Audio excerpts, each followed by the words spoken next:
My name is Eleanor Wright. That year, I was 69 years old. The year-end party was held at my son Daniel's house. The house was located in a quiet residential area in the north of the city. Everything was neat and bright, carefully prepared, like something out of a home decor magazine. I arrived early. I always arrive early. It has been my habit for many years. There were already caterers in the kitchen, but my daughter-in-law, Melissa, still asked me to help set the glasses on the table to expedite things. I didn't think much of it. I picked up a tray of glasses and walked into the dining room. The dining table was long, covered with a white tablecloth, candles already lit. I counted quickly. 10 place settings, 9 chairs. I stopped for a few seconds. I thought maybe I had miscounted. I looked again. There were still only 9 chairs. I turned my head and looked around. People were beginning to take their seats. Melissa's parents, relatives and siblings, small children, running around, laughing loudly. No one looked at me. I walked over to the seating chart, which was placed near the door. Everyone's name was written neatly and carefully. When I saw my name, I stopped. My name was not listed with the family. It was under a different line. House staff. Before I could understand what was happening, Melissa walked over. She was holding a small badge with a lanyard. She smiled, a very bright smile. She spoke loudly enough for everyone to hear. Just to avoid any confusion, the food is for the family. The household staff will recognize their roles more easily. She clipped the badge onto my clothes. House staff. There was laughter. Not loud, but clear enough.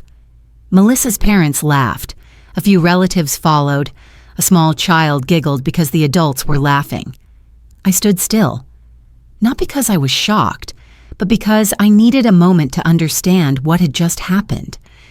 Daniel had already taken his seat near the head of the table. My son looked up.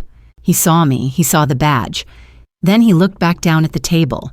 "Mom, don't stand there," Daniel said. "The food is for the family. Please help bring it out." His voice wasn't loud, it wasn't cruel, but the meaning was clear enough. I looked around the dining table. No one said anything. No one stood up.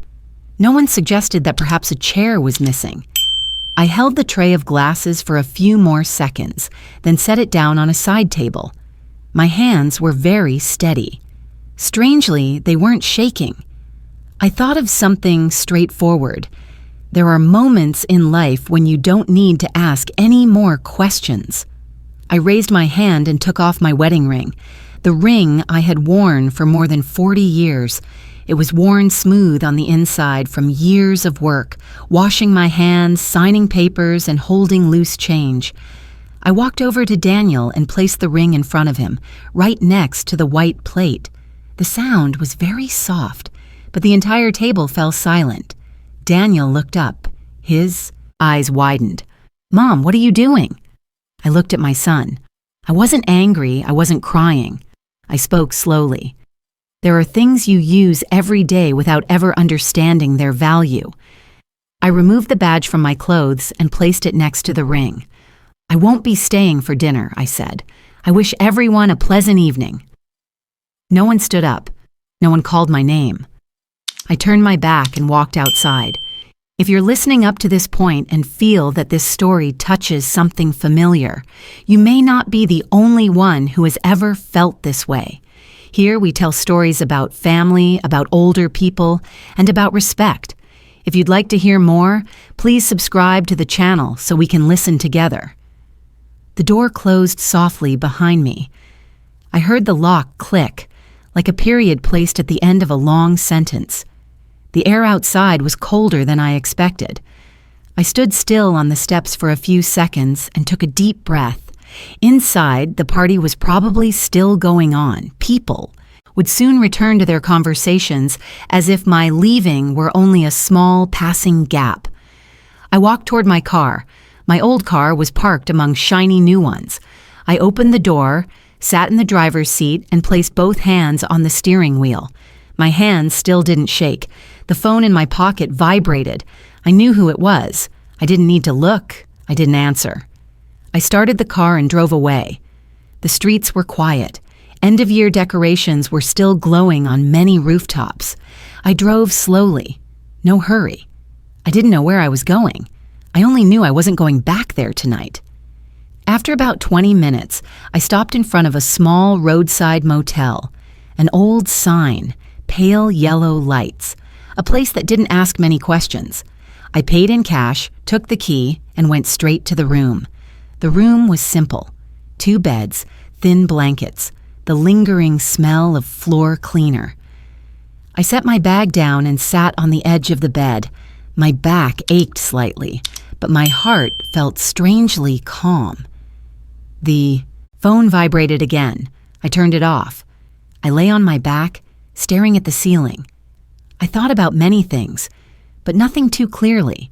No anger, no satisfaction, just a sense of emptiness, but not hollowness. I had lived long enough to understand one thing. When a door closes and no one asks you to stay, it may not be a loss. Sometimes it is a form of protection.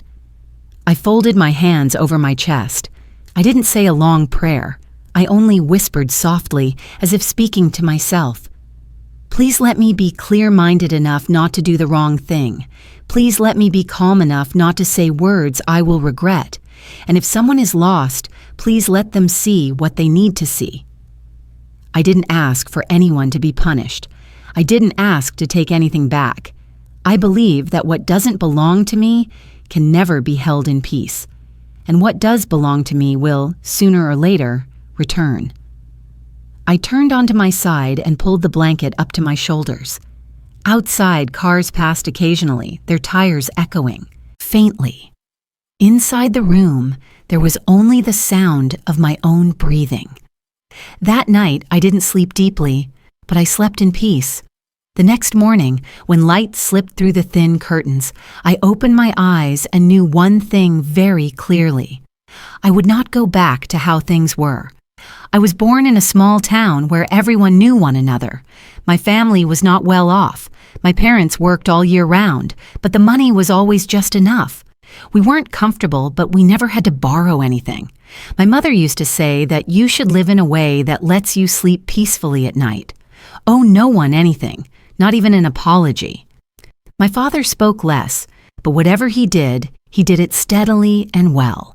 He taught me that if you take on a job, you see it through to the end, and if you make a promise, you keep it. Those lessons have stayed with me throughout my life, even when I didn't always realize it at the time. I met Thomas when I was young. He wasn't smooth with words, and he wasn't a dreamer. He worked hard and believed that if you tried long enough, life would get better.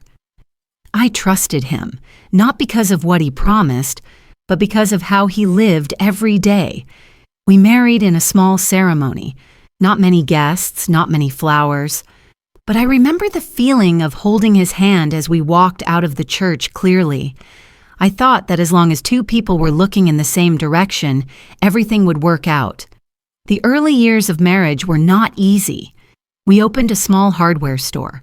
We sold during the day and balanced the books at night. There were months when the money coming in didn't cover what was going out. Once I had to pawn my wedding bracelet to pay the employees' wages. I didn't tell anyone about that, not even Thomas. I simply thought that if it was something I could carry, then I would carry it. I was the one who kept the books. I learned how to read contracts, talk to banks, and negotiate with suppliers. No one taught me. I taught myself, because I had no other choice. When there was risk, I was the one who took the responsibility. When a hard decision had to be made, I was the one who stayed behind to make it. Thomas stood at the counter, talking with customers. He was good at that. I stayed in the back, making sure everything didn't fall apart. We had a son, Daniel. I became pregnant just as the store was becoming a little more stable. I returned to work very early. Daniel slept in a small crib placed behind the counter. I counted money while listening to his steady breathing. I grew used to not standing at the front. Years passed, and the store continued to operate. It didn't grow large, but it was enough to sustain life. We paid off our debts. Some months, there was a little left over. I thought that was enough. I never thought of what I did as a sacrifice. I simply believed it was my part in the family. When you love long enough, you often forget to ask whether you are still being treated fairly. That night, in the small motel room, I remembered all of this, not to regret it, just to understand that I had lived according to what I believed, and if something was about to change, it would have to begin from that truth. Daniel grew up in the store. He was familiar with the smell of wood, the scent of paint, and the sound of the doorbell ringing whenever a customer arrived. When he was little, he often sat on a tall chair beside the counter, his legs swinging, asking all kinds of questions. I answered every one of them, no matter how busy I was. When Daniel entered high school, things began to change. He no longer liked being at the store. He said the place was cramped, old, and had no future. I listened and only nodded. I didn't argue. I thought every generation has its own way of seeing things. Daniel was a good student. He went to college to study business. On the day his acceptance letter arrived, Thomas was very proud. So was I. I told my son that if he wanted to walk a different path, he should go ahead. The store was not a chain meant to hold him back. However, from that point on, Daniel began to view his parents' work as a stepping stone to something greater.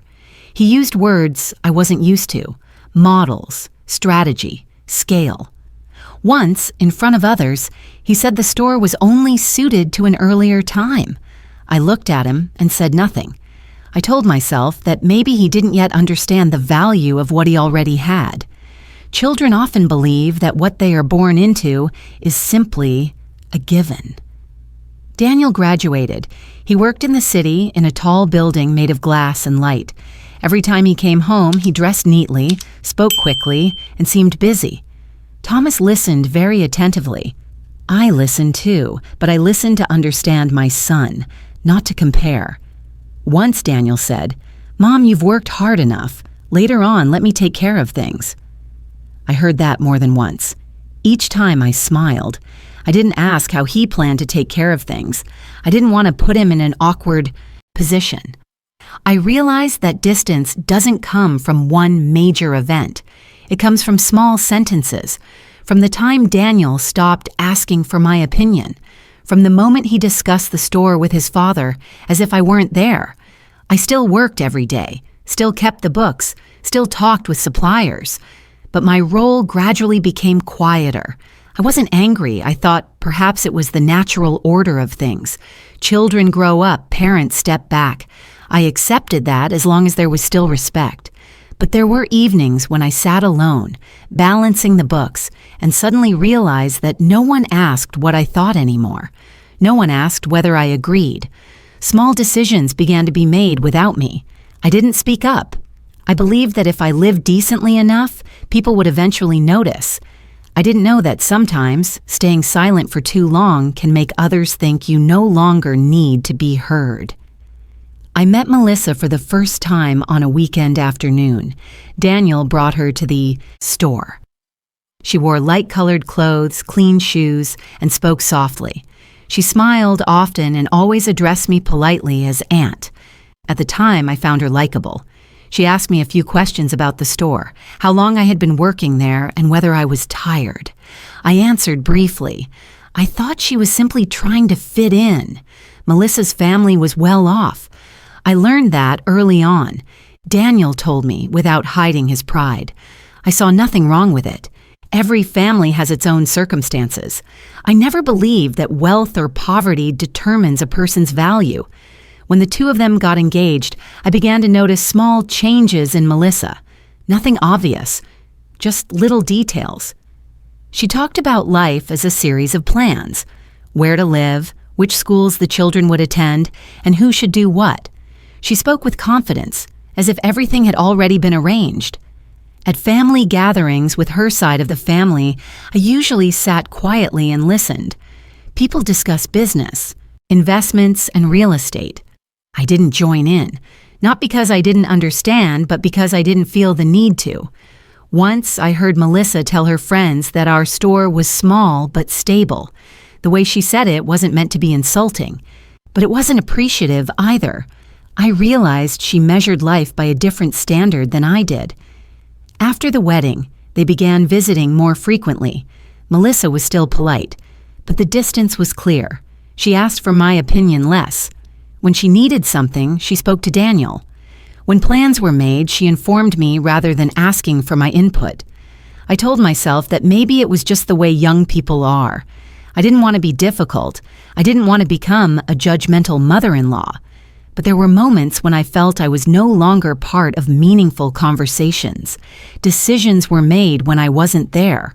I only found out after everything was already settled. I didn't resent Melissa. I thought she was simply trying to build her life in the way she believed was right. I only felt sad realizing that, in that picture, I no longer had a clear place. I continued to treat everyone kindly. I believed that if I kept my integrity, then no matter what others thought, I would have no regrets. I didn't know that, for some people, long-standing kindness can come to be seen as something taken for granted. Things changed more clearly after my first grandchild was born. Melissa gave birth a little earlier than expected. Daniel called me late one evening, his voice anxious. He asked if I could come stay with them for a while to help out. I agreed almost immediately. There was no need to think much. I packed a few sets of clothes, brought some personal items, and moved into their new house. I told myself that this was a time when the family needed me. The first days passed relatively peacefully. I held the baby, prepared the formula, and changed the diaper. I cooked when Melissa was tired. Daniel came home late from work. I understood. I had been through that stage myself. After a while, the requests began to increase. Not really asking for help, but asking out of convenience. I was asked to go grocery shopping because I had more free time. I was asked to do the laundry because I stayed at home. I was asked to receive deliveries because I was used to handling such things. At first, I saw no problem with it. I thought that if I could help, then I should. We're family. But gradually, everything became routine. No one asked if I was busy. No one asked if I was tired. The things I did every day were no longer mentioned, and there was no need to express gratitude for them. Once, Melissa handed me a list of tasks for the day: laundry, cleaning the kitchen, preparing dinner. She spoke naturally, as if it had all been agreed upon beforehand. I took the paper and nodded. I wasn't angry. I only felt that I was slowly slipping away from the role of a grandmother. When guests came over, I was usually the one who stood up first, pouring drinks, tidying up, holding the baby so others could talk. No one told me to do these things, but no one stopped me either. Once I heard Melissa tell a friend that having me there was very convenient. She didn't mean it unkindly, but the way she said it made me understand that my role had been redefined. Daniel grew accustomed to it as well. He texted me to ask me to pick up things, receive deliveries, and help with small tasks. Gradually, he stopped asking beforehand. He simply informed me. I kept doing everything. Not because I didn't know how to refuse, but because I thought that perhaps this was my role at this stage of life. I believed that doing good would leave something good behind. I believed that patience, when it comes from goodwill, is not a sign of weakness. But there is a skinny line between helping and being taken for granted, and I realized that I had crossed that line without even noticing. That evening, when I sat alone in the living room, after everyone had gone to sleep, a thought suddenly came to me. If one day I were no longer here, would anyone realize what I had done? The answer came very quickly, and it left me silent for a long time. The incident occurred on an ordinary afternoon. I was folding clothes in the laundry room. The door to the main bedroom was slightly open. I wasn't trying to eavesdrop, but Melissa's voice carried clearly, not lowered in pitch. She was talking on the phone. She said that things were becoming awkward, that I had been staying here too long, that when guests came over, they didn't know whether to call me the mother-in-law or the help. She spoke of it as a problem to be solved, not as a person. I stood still. My hands were still holding a shirt I hadn't finished folding. Melissa went on. She said there were perfect nursing homes, places with activities, with proper meals. She said she would tell me it was a gift, that I had worked hard enough and deserved to rest. She gave a light laugh. as she said it. Then she talked about the house I had put my own money toward buying for them. She said she would need me to sign a few papers for convenience, just to reorganize things neatly. I didn't need to understand everything. She said Daniel was a little worried, but he would get used to it. Everyone gets used to things eventually. I placed the shirt down on the table. I didn't feel my heart racing. I didn't feel dizzy. Everything became very clear, very orderly. This wasn't a misunderstanding. It wasn't carelessness. This was a plan. That evening, I still cooked. I still held my grandchild. I still spoke normally. No one noticed anything different. I didn't want anyone to notice. When night fell, I lay on the bed and stared at the ceiling. I thought about the years that had passed. I thought about how I had believed that living kindly would be enough to make everything work out. I still believe that, but I understood something else as well. Living kindly does not mean handing the authority over your own life to someone else. I wasn't angry at Melissa. I didn't blame Daniel either. I only felt sad realizing that they no longer saw me as someone with the right to make a choice. In their story, I was a task that needed to be arranged. I folded my hands out of habit before sleeping. I didn't ask for anything significant. I only asked to be clear-minded enough not to deceive myself any longer. If this were a lesson, then I had learned it long enough. The next morning, I woke earlier than usual. I made a cup of coffee and sat alone in the kitchen. The light coming through the window was gentle. I felt an unusual calm. When everything is seen clearly, panic fades. All that remains is the need to make a decision. And I knew it was time for me to decide for myself. I didn't tell anyone what I had heard. I knew that if I spoke up then, everything would become tangled, and I would be pulled into unnecessary explanations. I needed quiet to think. The following morning, while Daniel and Melissa took the baby out, I drove to the family's old law office. He had worked with us for many years. He understood the store. He understood how I worked. I didn't need to explain it in detail. I said only what needed to be said. He listened, took notes, then looked at me for a long time. He said I had more rights than I thought. He said everything was documented, and the documents were unambiguous. I felt a little lighter, not because I was about to take anything back, but because I knew I wasn't invisible the way I had believed. In the days that followed, I began to organize things. I reviewed each folder of documents, every property paper, every account. I worked slowly but carefully. I wasn't in a hurry. I didn't want to make mistakes. I decided to sell the store to the people who had been with it the longest. They were the ones who arrived early, left late, who knew every shelf and every supplier. I knew they couldn't pay all at once, so opted for an installment arrangement. I felt that was fair. I also set up an education fund for my grandchild. I wanted the child to have opportunities, but I didn't want those opportunities to become a burden or a tool for anyone else. Everything I did was legal. I hid nothing. I broke no rules. I simply did what needed to be done to protect the remainder of my life. At times, I stopped and asked myself whether I was being too complicated. I thought of Daniel. I thought of Melissa. I thought of my grandchild. Then I remembered standing in the dining room, holding a tray of glasses with no chair to sit on. I remembered the badge on my clothes, and I understood that if I didn't do this, I would be denying myself. I didn't see this as revenge. I didn't want anyone to be hurt. I was simply putting things back where they belonged, whoever was responsible for what would keep that responsibility. In the evenings, I still cooked. I still held my grandchild. No one knew what was unfolding. I didn't say anything because I believe some things don't need prior announcement. The outcome will speak for itself. I believe in goodness. I believe that every action leaves a trace. If I do this with a clear conscience, then whether others understand or not, I can still live in peace. When all the paperwork was ready, I sat alone in the living room and looked around the house. I felt no resentment, only clarity. I was ready to step out of the role others had assigned to me, and this time, I was leaving on my own decision. I chose to speak with Thomas first, not because he would be easier to talk to, but because we had walked together for too long to keep avoiding things. That evening, after Daniel and Melissa had put the baby to sleep, I knocked on his study door. He looked up, slightly surprised. I sat down across from him and placed the folder of papers on the desk. I didn't beat around the bush.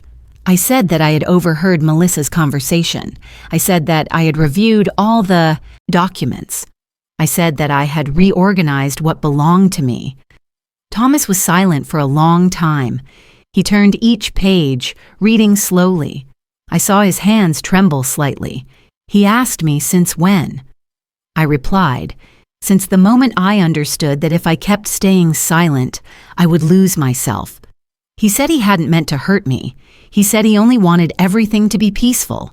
He thought I would understand, as I always had before.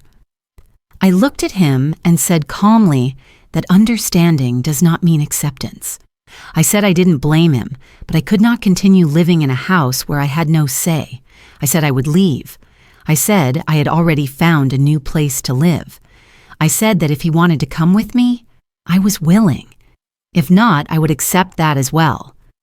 Thomas looked at me for a long time. I knew this was the first time he had seen me not give in. The next morning, I spoke with Daniel. There was no shouting, no tears. I told him what I had done. I said the store would be sold to the people who worked there. I said this house would be put on the market. I said I had prepared everything so that no one would have to carry my burden for me. Daniel reacted exactly as I had expected. First, shock, then anger. He said I was being unreasonable. He said I didn't think about the family. He said that over one minor incident, I had blown everything out of proportion. I listened. When he finished speaking, I responded. I said that small things don't make people leave. Only things that have piled up for too long make someone finally stand up. I said I wasn't taking anything away from him. I was only stopping the act of giving without being respected. I said that if he truly saw me as family, I would not have been standing alone in the dining room that day. Daniel didn't answer. He turned his face away. Melissa stood in the doorway. She didn't say much. She only asked if I was sure. I nodded. I said I had been sure for a long time. It was only today that I finally said it out loud. I didn't blame anyone. I didn't ask anyone to understand me. I said one final thing. I had lived long enough to know that a family only exists when people still see one another as human beings, not as tasks to be managed. I stood up. No one stopped me. This time, I walked out of that house with a very different feeling. I wasn't being pushed out. I was leaving of my own choice. I moved to live in a small coastal town, a few hours' drive from the city. The house I rented wasn't large. 2 bedrooms, a small kitchen, and a backyard with an old wooden fence. In the mornings, I could hear the distant sound of waves. In the evenings, the breeze was cool. During the first days, I felt empty. Not sad, but because for the first time in many years, no one needed me to do anything. There were no task lists, no messages asking for favors. No one is calling my name from another room. I made my own coffee and sat watching the sea. I went grocery shopping when I felt like it. I ate when I was hungry. I slept when I was tired. Tiny things, but things I had rarely decided for myself before. Some afternoons, I missed my grandchild. I missed the way the boy held my hand while sleeping. I missed the steady sound of his breathing on my shoulder. In those moments, I closed my eyes and reminded myself that love doesn't disappear because of distance. Love is still there. I simply no longer trade it for the erasure of myself. I didn't avoid anyone. I still answered the phone when Thomas called. His voice was lower than before. He asked how I was living. I answered honestly. I was doing fine. I didn't say much. I didn't complain. Daniel called less often. When he did, his words were awkward. I listened and let him speak. I didn't bring up the past. I didn't want to win or lose. I only wanted not to repeat it. At times, I wondered whether I should have been softer and more yielding to make things easier. Then I remembered how I used to feel, the feeling of not being asked, not being seen. And I understood that such ease never lasts. I began to get to know my neighbors. An older woman who lived alone often brought me baked goods. A young couple who had just moved in and were still adjusting to their new surroundings. We greeted one another and helped with small things. No one expected too much from anyone else. In the evenings, I read. Not books about getting rich or management, just simple ones. I wrote down a few lines each day, not for anyone to read, just so I would remember. I didn't feel lonely. I felt like I was learning how to slow down, to take care of myself, to take responsibility for my own joy and sadness. Freedom has its price. Sometimes it is silence. Sometimes it is longing. But in return, I no longer have to ask permission to be myself. And for me, that is enough. A year passed more quickly than I expected.